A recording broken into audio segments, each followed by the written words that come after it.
উহশুরুল লাযীনা যালামু ওয়া আযওয়াজাহুম ওয়া মা কানু ইয়াবুদুন মিন দুনিল্লাহি ফাহদুহুম ইলা সিরাতিল জাহিম।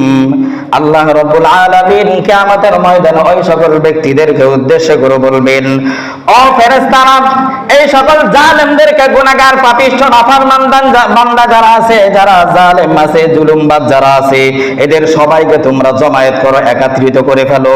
ওয়াজওয়াজাহুম, আর তাদের সাথী সঙ্গী যারা আছে, তাদের সমর্থক যারা আছে, তাদের সহযোগী যারা আছে, তাদেরকেও জমায়েত করো।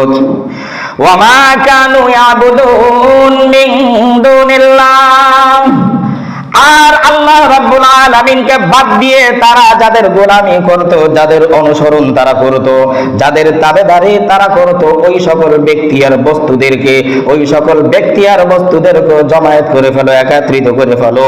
এরপর ফাহদুহুম ইলা সিরাতিল জাহিম, তাদেরকে সোজা জাহান্নামের দিকে রাস্তা দেখায় দাও। আল্লাহ রাব্বুল আলামিনের নির্দেশ পাওয়ার পর ফেরেশতারা এই সকল নাফরমান বান্দা যারা আছে, গুনাহগার, জালেম যারা আছে এবং তাদের সহযোগী সমর্থক যারা আছে, তাদেরকে জাহান্নামের দিকে পথ দেখায় দিবে। অন্য আয়াতের মধ্যে আল্লাহ তাআলা বলেন, ওয়াসিকাল্লাযীনা কাফারু ইলা জাহান্নামা যুমারা, এদেরকে ফেরেশতারা দলবদ্ধভাবে জাহান্নামের দিকে হাঁকিয়ে নিয়ে যাবে। জাহান্নামের দিকে তাদেরকে দলবদ্ধভাবে হাঁকিয়ে নিয়ে যাবে। জাহান্নামের কাছাকাছি যখন তারা চলে যাবে, আল্লাহ রাব্বুল আলামিন ডাক দিয়ে বলবেন, মিন দুনিল্লাহি ফাহদুহুম ইলা সিরাতিল জাহিম ওয়াকিফুহুম ইন্নাহুম মাসউলুন। ও ফেরেশতারা, ওদেরকে একটু থামাও, তাদের সাথে কিছু কথা আছে, তাদেরকে একটু থামাও, তাদের সাথে আমি কিছু কথা বলবো, তাদেরকে কিছু বিষয় জিজ্ঞাসা করব। আল্লাহ তাআলা কি জিজ্ঞাসা করবেন? মালাকুম লা তানাসরুন, তোমাদের আজকে কি হলো যে একজন আরেকজনকে তোমরা সাহায্য করো না, একজন আরেকজনের উপকার করো না, একজন আরেকজনকে বিপদ থেকে বাঁচাও না, সবাই যে একসাথে দলবদ্ধভাবে জাহান্নামের দিকে যাও, কেন আজকে তোমরা একজন আরেকজনকে সাহায্য করো না?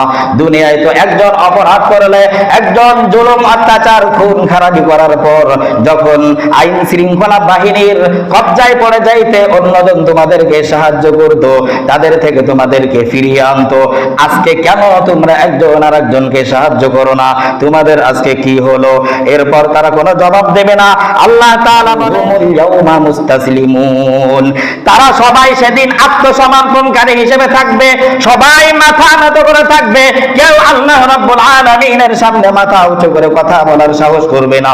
আল্লাহ তাআলা বলে দিবেন, খুযুহু ফাগুল্লুহু সুম্মাল জাহিমা সাল্লু, হে ফেরেশতারা, এদের গলার মধ্যে শিকল লাগাও, গলার মধ্যে রশি লাগিয়ে তাদেরকে জাহান্নামের মধ্যে নিক্ষেপ করে দাও। জাহান্নামের মধ্যে যাওয়ার পর এই ব্যক্তিরা একজন আরেকজনের সম্মুখীন হয়ে, ওয়া আকবালা বা'দুহুম আলা বা'দিন ইয়াতাসালুন, একজন আরেকজনের মুখোমুখি হয়ে তর্ক বিতর্ক করবে। কি ব্যাপার, তোমরা না এত পাওয়ারওয়ালা ছিলে, তোমরা না দুনিয়াতে তোমাদের অনেক ক্ষমতা ছিল, আজকে কেন তোমরা আমাদেরকে জাহান্নাম থেকে বাঁচাও না? ক্বালু ইন্নাকুম কুনতুম তাতুনা আনিল ইয়ামিন, তোমরা তো আমাদের কাছে অনেক শক্তি নিয়ে, অনেক সামর্থ্য নিয়ে আমাদের কাছে আগমন করতে, আমাদের কাছে আসতে, তোমাদের অনেক বাহিনী ছিল, অনেক জনবল আর ধনবল তোমাদের ছিল, কেন তোমরা সেগুলো নিয়ে আজকে আসো না? আমাদেরকে আজকে এই জাহান্নামের আগুন থেকে তোমরা কেন বাঁচাও না? এবার এরা জবাব দিবে, ক্বালু বাল্লাম তাকুনু মুমিনিন, আরে তোমরা কেন আমাদেরকে আজকে দোষারোপ করো, কেন আমাদের দোষ দাও? তোমরা নিজেরাই তো ঈমানের পথে চলো নাই, নিজেরা ঈমান আনো নাই, তোমরা নিজেরাই তো অন্যায় পথে চলেছো, আজকে কেন তোমরা আমাদেরকে দোষারোপ করছো? ওয়া মা কানা লানা আলাইকুম মিন সুলতানিন বাল কুনতুম কওমান তাগীন, সেদিন তারা জানিয়ে দিবে, তোমাদের উপর আমাদের কোনো কর্তৃত্ব ছিল না, তোমাদের উপর আমাদের কোনো কর্তৃত্ব পাওয়ার ছিল না যে আমরা তোমাদেরকে জোর করে ধরে ধরে গুমরাহির পথে এনেছি, জাহান্নামের পথে এনেছি, গুনাহের পথে আমরা তোমাদেরকে জোর করে এনেছি, এমন কোনো ক্ষমতা আমাদের ছিল না।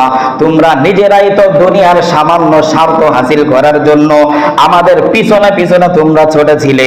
বাল কুনতুম কওমান তাগিন, নিজেদের স্বার্থে নিজেরাই তোমরা গুমরাহ হয়েছো, পথভ্রষ্ট হয়েছো, জাহান্নামী হয়ে গিয়েছো।